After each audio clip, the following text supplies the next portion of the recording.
Hello everyone, welcome back to the channel. Hope you're doing well, and in today's video I'm going to show you two farms. So both are dripstone farms. So first off we have this smaller one, and then secondly we have this much bigger one for much higher rates.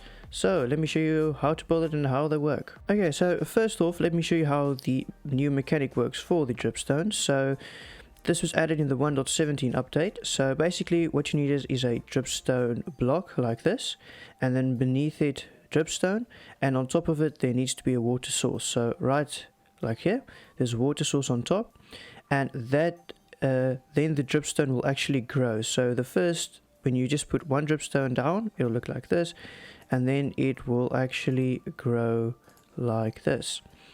So and this is based on random ticks. So the same way that your crops grow, this will basically also grow with random ticks. So it is a slow process, but let's first look at this farm right here. So this is very simple.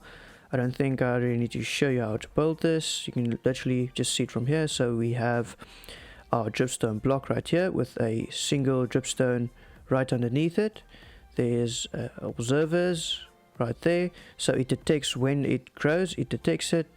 And then there's just a line of redstone dust right here on a full block, and then there's just a normal piston in front of it. So once it grows, it just punches it out, and it falls and it gets collected right in this chest. Alright, and obviously there is a water source block on top of it. It needs to be a water source block. It cannot be ice or flowing water, something like that. It needs to be a source block. Alright, so there is, in the description down below, there is a schematic for this. So if you want to download this, you can just use Lightmatica, and then you can build this in your world. Or it's really simple. Another thing just to note is you don't need the specific blocks. This can be any blocks.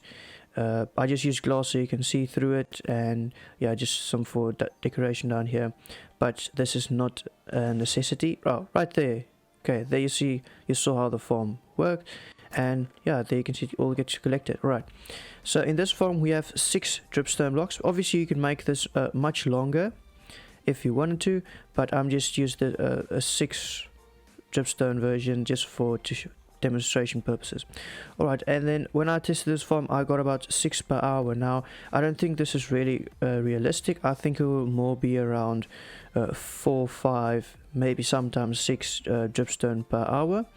So just be mindful of that. And this farm is really simple to build. You literally just need one dripstone and one dripstone block, and then you can start from there, because you can also use a crafting table and then use pointed dripstone like this to get a dripstone block.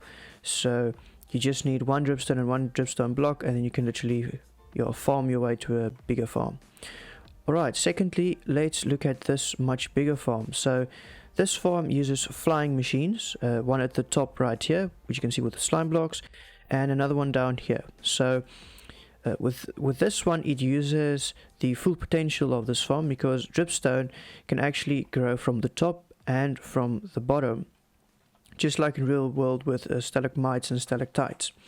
So again, there is water source blocks all above here with a layer of dripstone blocks, and then the dripstone right beneath it.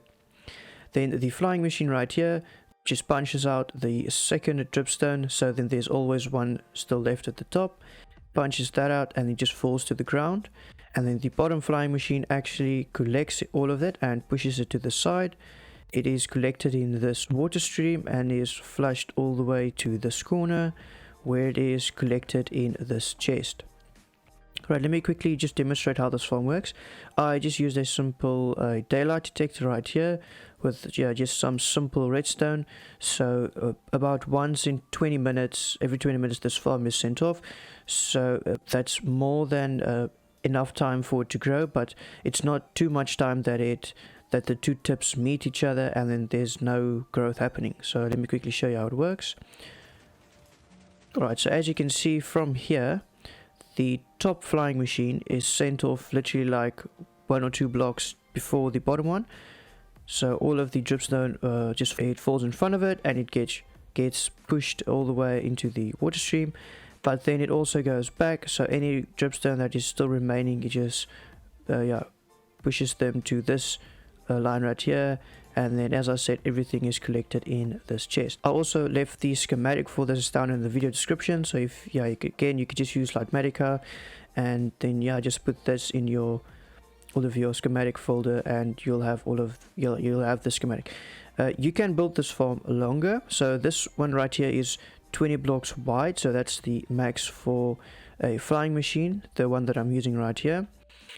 It's 20 blocks wide, and this farm particular one is just 20 blocks long, but you can build this up to 120 blocks long, maybe even further, but then you just AFK in the middle of the farm so that the random tick range is just spread out over the entire farm. And that is basically it. So you can build this farm much longer.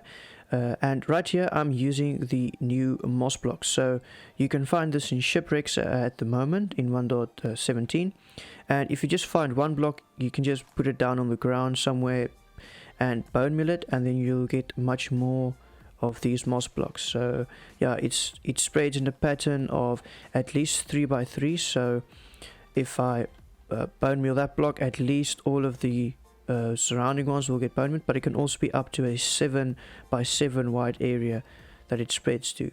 So it's really easy to build this farm. Let's quickly look at some stats for it. So this farm produces 278 per hour, so I think more realistic rates would be like 270 per hour, but again, this is just a 21 block long one. So if you build this, let's say for 100 blocks, that'll be roughly 5 times bigger, so then you'll get over 1,000 per hour. And remember, you can build this farm doesn't cause much lag at all, nothing at all.